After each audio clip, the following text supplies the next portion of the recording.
y máster en la universidad. Está en el mundo académico. Aquí en Badajoz y aquí en esta sociedad tenemos personas que saben muchísimo de Benito Arias Montano, pero no sale del mundo académico. Yo creo que hay que extrapolarlo a las escuelas, a la calle. La gente tiene que presumir de esta gente, porque piensen ustedes que cuando estamos hablando de Benito Arias Montano, estamos hablando del intelectual más importante de Europa y uno de los más importantes de la historia. Traduce la Biblia políglota, es la mano derecha de Felipe II. Es un hombre que lo adora todo el que se mete en el mundo de la intelectualidad de la época. Pero es que Arceo, simplemente por ser amigo y maestro de Benito Arias Montano, ya merece la pena que lo tengamos en cuenta. Bien, hay, como hemos dicho antes, citando a los de Peñaranda, hay médicos coetáneos que son todos judeos conversos, y cuando queremos averiguar qué pasa con el momento del aprendizaje de Arceo, hay muchas lagunas que están por investigar. No sabemos dónde hizo los estudios de bachiller en artes, que eran obligados previamente. De estudios de medicina hay autores que hablan de Alcalá, otros hablan de Salamanca. Solamente podemos decir con rigor científico que figura en la nómina un Francisco Arceo de Arce de Salamanca, de la doctora esta que he dicho, Santander. Pero no podemos decir nada más. Sí podemos decir que estuvo en Guadalupe, pero lo podemos decir porque lo dice él y lo escribe y lo tiene en el libro. Y él se firma como doctor en medicina y quirúrgo. No hay ningún documento que demuestre que fuera el doctor en medicina, pero si tuvo posibilidades económicas, y las pudo tener porque ganó dinero, eran los que tenían posibilidades económicas los que llegaban al grado de doctor, con lo cual puede que lo fuera. En cualquier caso, no hay ninguna duda que estuvo en el monasterio de Guadalupe, concretamente en 1516. Y lo dice de una forma realmente magistral. Él cuenta en su libro, va contando historias clínicas de pacientes. Cuando se trata de pacientes famosos, nobles, los pone con el nombre. Cuando se trata de gente humilde, no les pone el nombre. Este cita el caso de un pastor de Guadalupe al que él atiende y le quita un acceso, kilos de pus del muslo.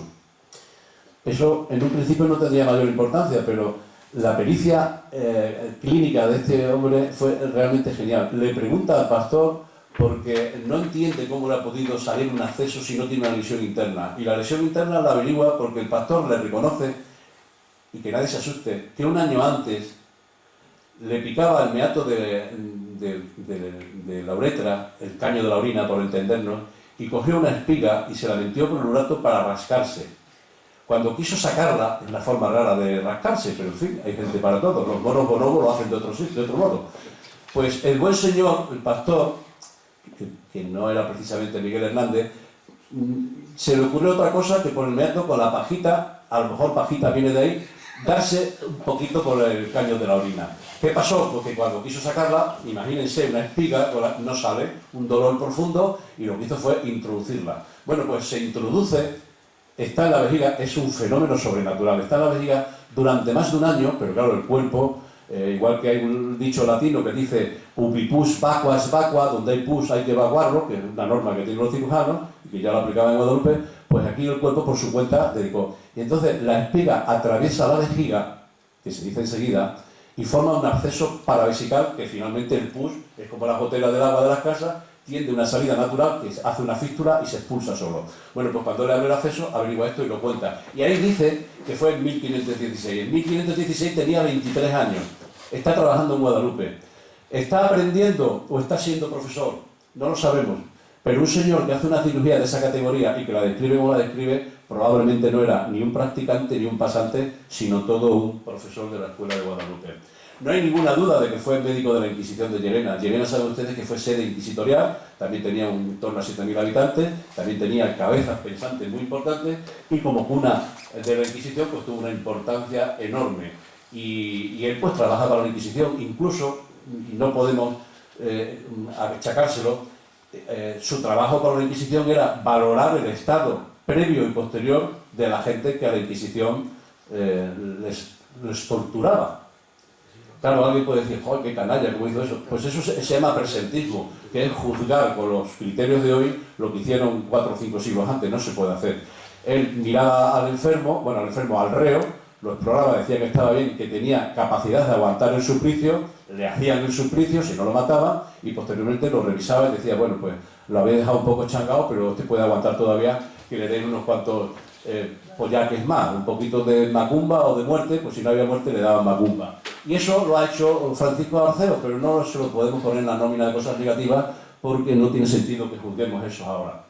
En cualquier caso, desde Llerena, fíjense lo que vamos a ver ahora, esto es interesantísimo, desde Llerena se mueve, posiblemente en burro, en mula, a lo mejor en caballo o andando, se mueve por esta zona de los pueblos que estamos viendo ahí.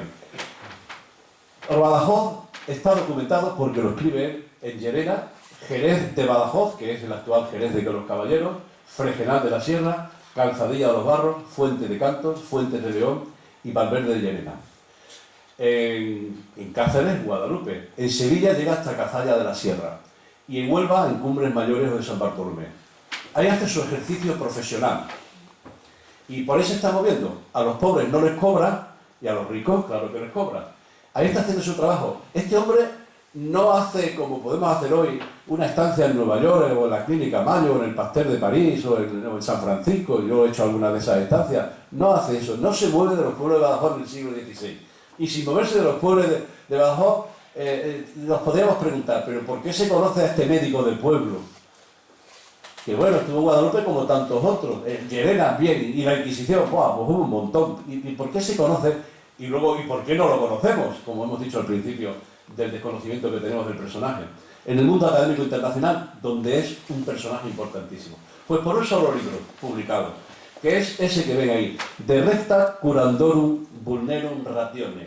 Es un libro extraordinario que lo escribe de tal modo, escribe en latín, y escribe en latín, esto es un hecho también muy interesante, porque él, que dignifica la figura del cirujano, odiaba a muerte a los médicos. Los médicos eran en general, los médicos siempre hemos sido en general pedantes, enteradillos, en fin, ustedes ya, pues si me conocen a mí ya saben, pues un perfil parecido al mío.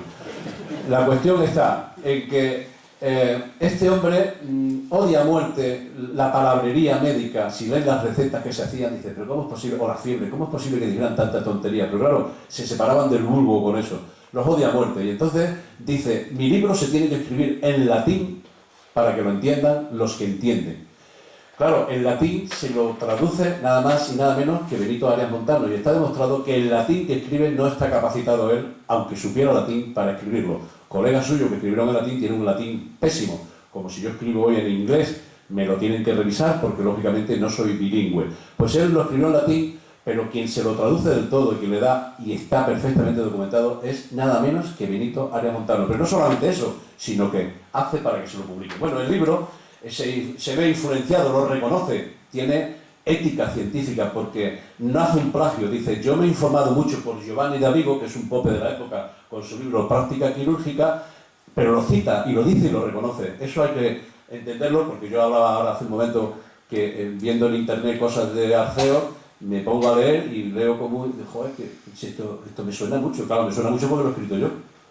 Y lo he escrito yo y algunos lo escriben, pero no ponen la fuente. Cuando te ponen y te citan, pues, pero no ponen la fuente. Por cierto, hay que tener mucho cuidado con los plagios, porque al señor Camps de Valencia le han metido en un lío porque ha hecho plagio con la tesis doctoral, cosa que le costó a un presidente alemán el cargo, pero aquí, como ya veremos, no pasa nada y le darán otro cum laude. Bueno, a lo que voy. Cada libro se divide en dos partes y hace una exposición general del tema, y finalmente Montano, que es un tío muy listo, tiene a un señor que no lo conocía nadie, que ha pasado la historia gracias a Arceo, que se llama Álvaro Núñez, latinizado Nonius, y le dice, es un hombre culto, es un médico preparado, científico, y le dice Montano, a cada capítulo de Arceo hazle tú una anotatio, una anotación. Y entonces el otro demuestra que es un hombre versado y hace comentarios, qué bien está este capítulo, tal, tal, pero, y pone citas de Galeno, de Hipócrates, de quien quería. Eso está en el libro y está muy bien y adorna esto. Cita, para que vean la diferencia de mentalidad de un médico de pueblo, dicho con todo respeto, porque yo soy de pueblo, cita a 36 autores. Y mientras que Nonius cita 25 veces a Hipócrates, Arceo lo cita solamente una vez. Mientras que Nonius cita 54 veces a Galeno, Arceo solamente los 19. Pablo de Egina, otro importante, él no lo cita ninguna vez y Nonius lo cita 15 veces. Y finalmente Giovanni da Vigo, el culto que vive en Ámsterdam, no lo cita ninguna vez, y Arceo, que le reconoce que se ha influenciado por él, lo cita 22 veces. Este hombre es honesto intelectualmente. El libro se edita por primera vez, y esa fotografía que están viendo ustedes es de la Fundación Wellcome de Londres, es el original, se edita por primera vez en 1574, en latín, como he dicho. La primera edición en Amberes por Cristóbal Plantino. Ahora veremos que es Benito Arias Montano quien lo hace. Bueno, el prefacio lo escribe Benito Arias Montano antes, lógicamente, el 22 de abril de 1573, un año antes. Se reedita tiempo después en Ámsterdam y luego se hacen traducciones al inglés, una muy famosa, muy importante, la de Thomas East en Londres, en Alemania 3 veces, en Nuremberg, en París y en Ámsterdam. Este libro, con la imprenta, toma una difusión brutal y durante 2 siglos es el libro de referencia de las universidades europeas. Y mis alumnos de medicina no saben que existe este hombre. Libro de referencia quirúrgico de la Universidad Europea durante el siglo XVI y el XVII. Hay ejemplares en la Biblioteca Nacional de París, en Harvard, en Washington, yo me he estado metiendo en todas las universidades, he estado viendo lo que tiene, en Glasgow, en Londres, y hay un ejemplar en la Universidad Complutense que es el que han utilizado aquí en Badajoz para hacer la edición magnífica. Mis amigos Fabián Oyola y Pepe Cobos, y han hecho esta edición, han traducido Oyola del latín al castellano con unas anotaciones y han hecho la edición única que hay y excelente, que la tienen ustedes disponible en internet y que merece la pena consultarla. Bien, Benito Arias Montano, ya por eso el libro es importante, ya me gustaría a mí que Benito Arias Montano en cualquiera de los libros que ha dicho Emilio me hubiera hecho un prefacio, un prólogo, ya me habría gustado, pero en fin, dice cosas muy importantes, como que todavía vive Arceo a punto de cumplir ya los 80 años, murió a los 80 y tantos, y él tenía 34, Benito Arias Montano. Y dice, cuando Arceo habla con él, Benito Arias Montano tenía obsesión por aprender medicina, sobre todo para su retiro, cuando se retira a la Sierra de Alajar, abajo al sur de Extremadura, por si le pasa algo, cuidarse, y quiere aprender medicina y cirugía. Tiene médicos, Simón de Tobar, tiene médicos en la Universidad de Alcalá muy importantes que son amigos suyos, y uno de ellos, Fernando Mena, que él lo llama Pedro Mena, le recomienda que se ponga en contacto con Arceo. Arceo es amigo del padre de Benito Arias Montano y le recomienda que se acerque a él porque es un cirujano extraordinario. Es decir, en la Universidad de Alcalá saben ya que hay un médico de pueblo en el sur de Extremadura, la Baja Extremadura, que es importante y le dice, creo que era Lemus o no sé quién, le dice a Arceo, a Benito Arias Montano, ponte en contacto con este hombre. Benito Arias Montano aprovecha que la Inquisición de Llerena le pide hacer en época de Cuaresma, pues, supongo que dar unas misas y dar unos pregones y tal, se va y le mandan el mensaje por Arceo, y en ese momento, que él tiene 30, 34 años, le dice a Arceo que quiere aprender medicina con él. Quiere aprender medicina con él y vive 4 meses en casa de Arceo. Un joven Benito Arias Montano con 30 y tantos años y un mayor Arceo con 80 y tantos años. Y aprende cirugía y lo reconoce.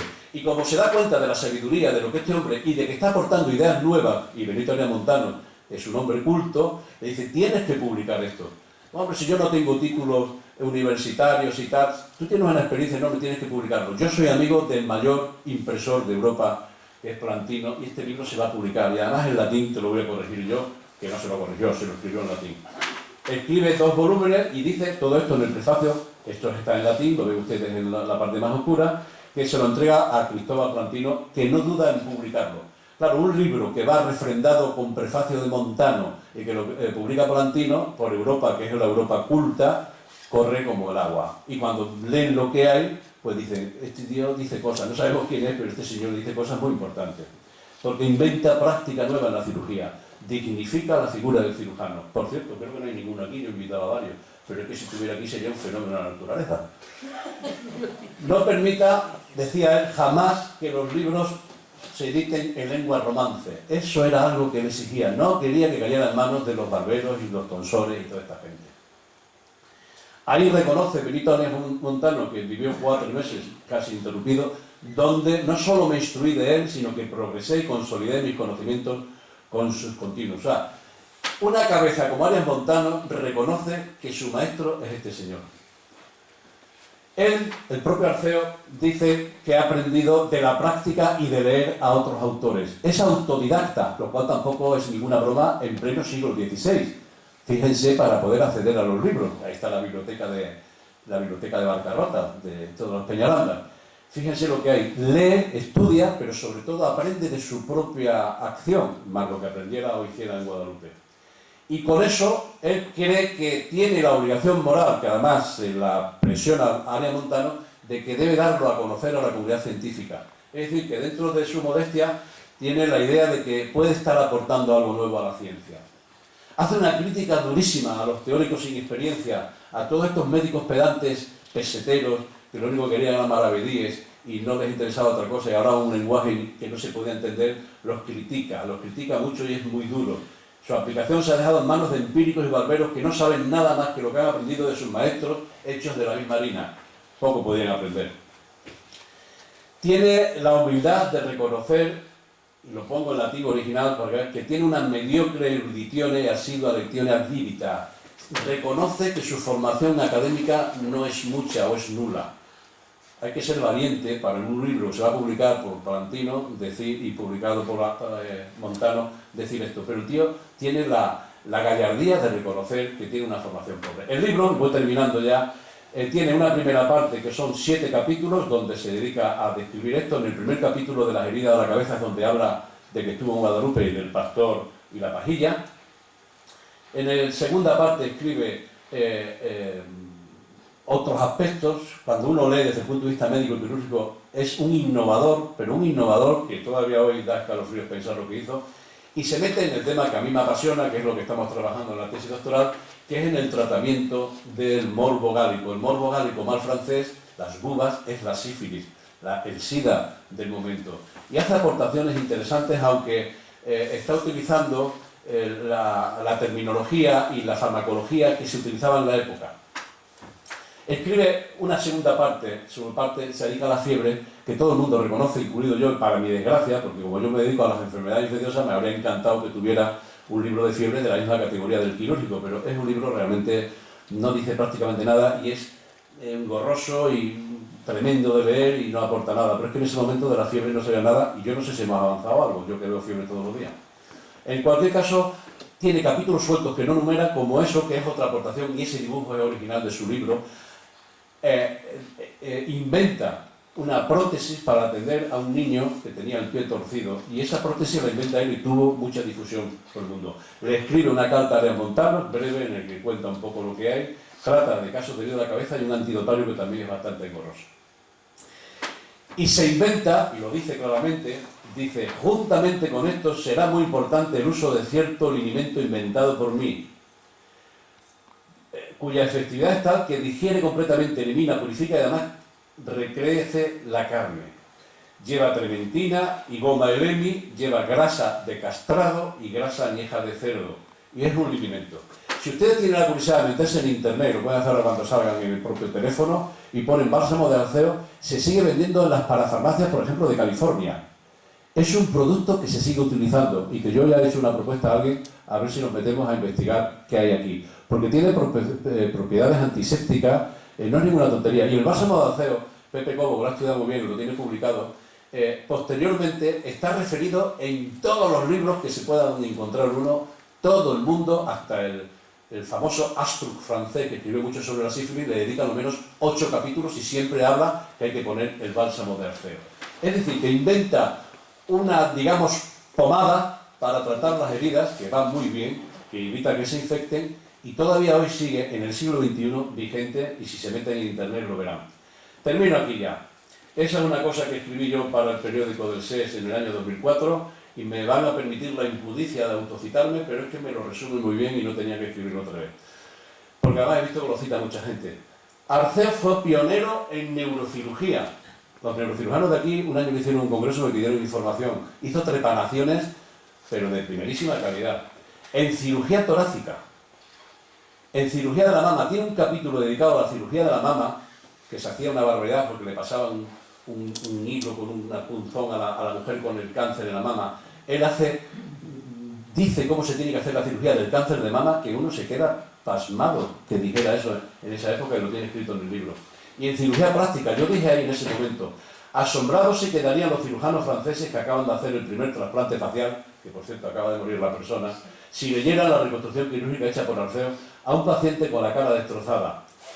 Y fue prematuro, cirugía taurina. Veo que a mi amigo Fernando, que le gusta mucho esto, ahora que vemos al torero este que tiene el ojo tapado, que se llama Padilla, pues una cornada exactamente igual, pero que entra por aquí y sale por el oído contrario, la reconstruyó quedando bien el paciente.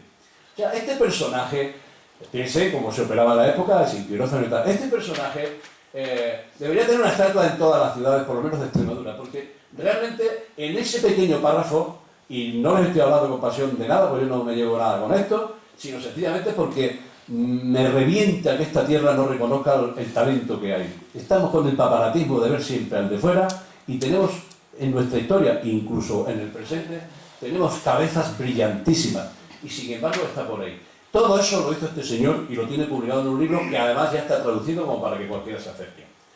Termino diciendo esto, que el libro de Recta Curandorum Vulnerum Ratione, con la segunda parte de la fiebre, que no les voy a aburrir con el latín, porque si no va a parecer esto una misa del padre Lefebvre, es una joya bibliográfica y es un documento que prueba incuestionablemente la importancia de un médico y sobre todo cirujano extremeño, Francisco de Arce, Arceo, Arcaeus, Arcei o Arcos de Fregenal, en pleno Renacimiento europeo. Y prueba una vez más que quien no, haciendo una paráfrasis del famoso refrán que atribuyen a Napoleón, pero que es anónimo, quien no conoce su historia, el extremeño, nosotros, no se conoce a sí mismo. Y si me permiten, la última diapositiva es para desde aquí, como prueba de que no predico, sino que doy trigo, reconocer algo que está muy reconocido, pero que todavía no hemos llegado a nivel de reconocimiento, a mi querido Fray Sebastián, que ya ha muerto, que es el gran y último historiador de Guadalupe, de cuya fuente hemos bebido y bebemos muchísimo, que es un hombre pues, que ya va teniendo sus homenajes y sus cosas, pero yo creo que, por ejemplo, esta organización podía hacer algo. La Universidad de Extremadura tiene la obligación de hacerlo y en lo que esté en mi mano, una universidad de verano, un curso de doctorado, un máster o alguna cosa, y por supuesto Guadalupe. A este señor hay que ponerlo en el sitio que tiene, no sé si está en el cielo o dónde, porque yo de esas cosas no entiendo, pero desde luego en la investigación archivística y en la historia de la medicina de nuestra cosa y de Guadalupe no hay ni ha habido nadie que se le pueda llegar. Y yo, que soy un modesto discípulo, digo que era mi padre, algunos dirán así, digo mi padre espiritual, claro, lógicamente. Quiero que se lo reconozca y me sirve y además me entusiasma para despedirme de ustedes y darles las gracias por la asistencia.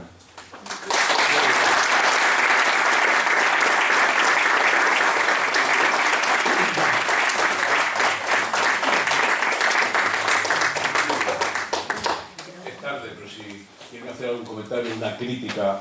Sí. Pues a mí una cosa que me ha llamado la atención de toda esa exposición es respecto a las autopsias. No sé, no me imaginaba que en el siglo, que los siglos XIV y XV hubiera disecciones de cadáveres humanos cuando la Iglesia lo prohibía en aquella época, en una época en la que la Iglesia lo prohibía.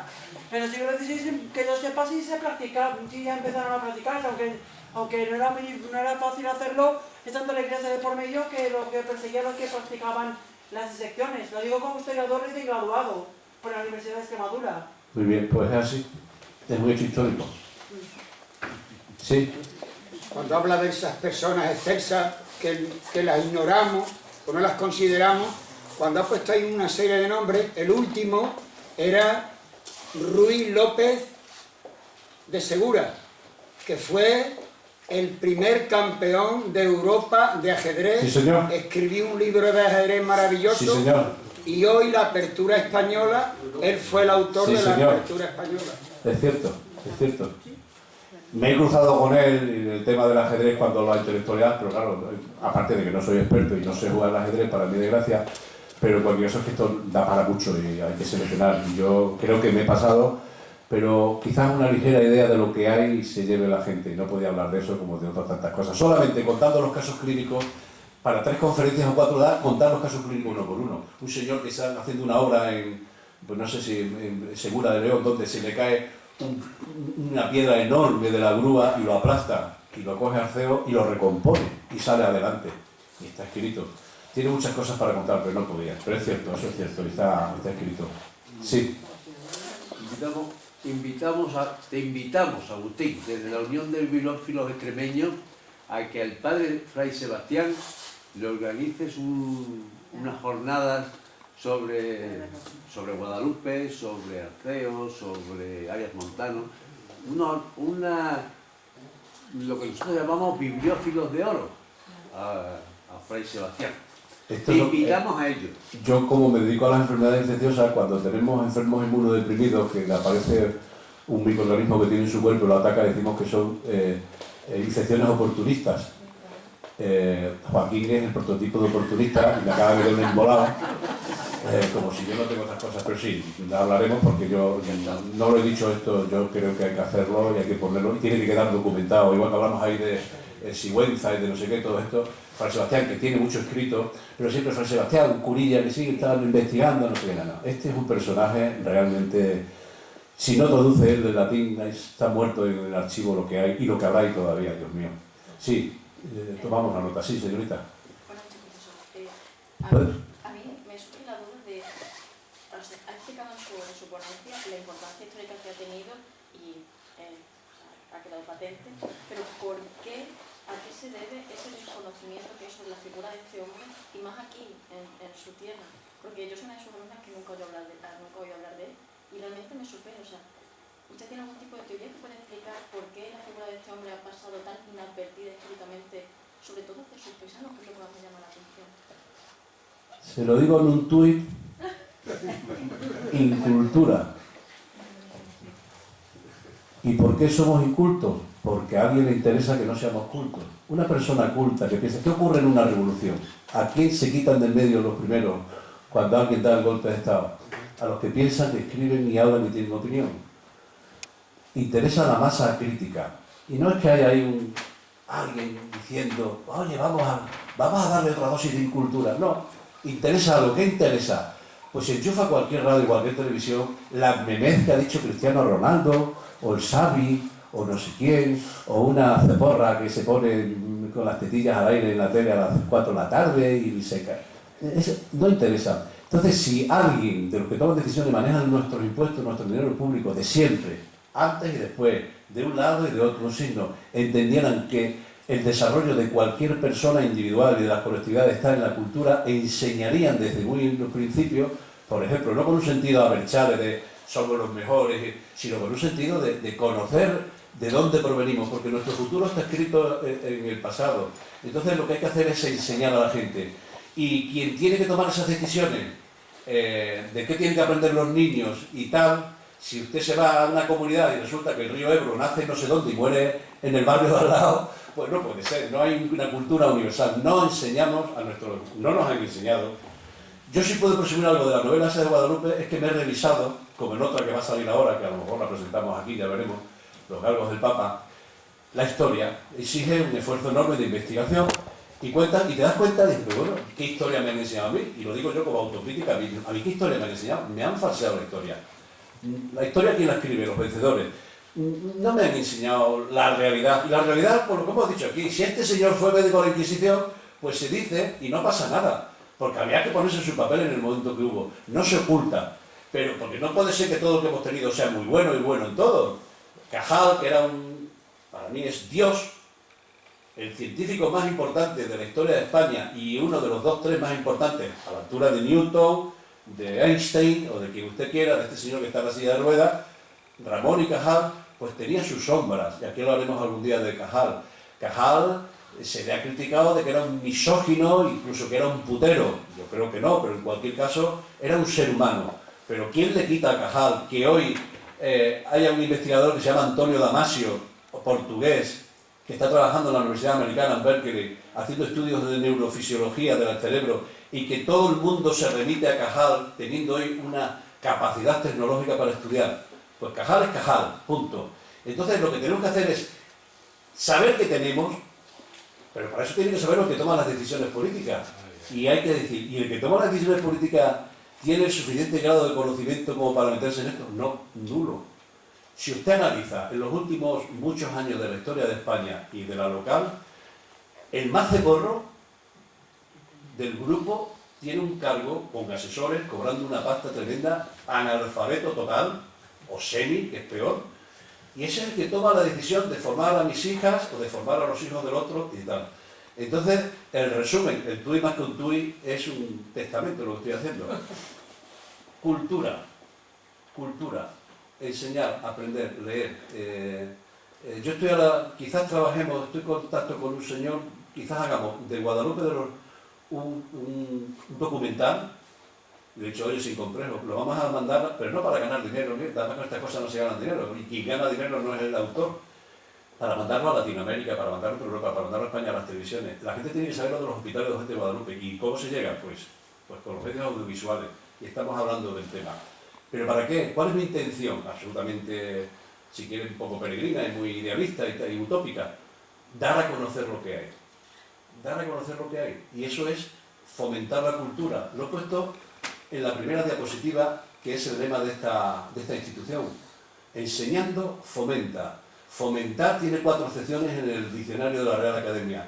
Si se queda con la primera, es impulsar, estimular, activar, encender la llama. Incluso fomento, que es una especie de emplasto como el de Bálsamo de Arceo, caliente para tapar algo. ¿Y qué se tapa aquí? La ignorancia. Lo que tenemos que hacer es que el pueblo, la gente, nosotros, subamos el nivel. A nosotros, por lo menos a mí me coge ya un poco tarde, pero las nuevas generaciones no tenemos que demandarle a los que manejan los dineros públicos que se vuelquen en la cultura.